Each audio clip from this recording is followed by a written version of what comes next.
I found my motorcycle, which was stolen 23 years ago. My Vespa was taken without my permission 23 years ago by my flatmate, and it was stolen while parked on the street. It wasn't insured, and I didn't get any money from him as he couldn't pay. Fast forward to now, and a friend spotted my 1965 Vespa at a club ride. It is my Vespa as the ID number is correct. It has some very distinctive markings and mods, hence why my friend noticed it and phoned me. The plates on it are registered tobacco, a completely different Vespa. What do? I haven't approached the new owner yet, but I have his details. I want it back. It has changed a bit and clearly has been restored recently. Some of OOP's comments.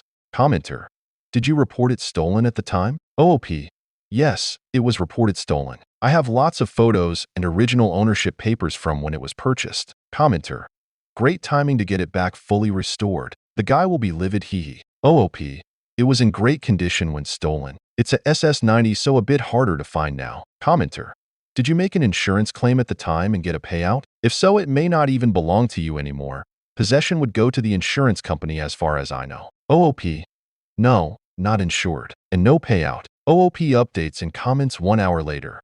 Thank you everyone. I'm not sure how to proceed, but I will contact the police now. Update in comments.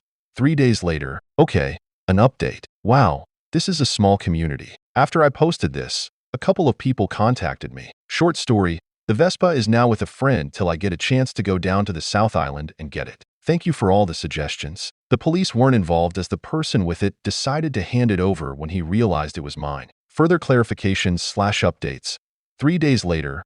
6 from OG post. A friend is bringing it up from down south this week. It got a little heated, but he realized he couldn't use it. Great outcome. To a different commenter: I wasn't going to go into details, but I'm happy now that I have it, and the person I got it from wasn't a nice human. I had to work fast as I was warned he might hide it, and it was in the back of his truck when my friends went around to his garage. Anyway, if you admit holding on to something for a number of years, over 10 years at least, because you think it might be stolen after purchasing it for $250, this Vespa has always been a few grand at least. NZ new SS90. Aren't you a criminal? This is the kind of guy who brags about getting cheap tools from someone at the pub. One of his fellow Vespa riders told me he had said years ago about getting a cheap SS90 but wouldn't show anyone. Anyway, thank you everyone for your advice.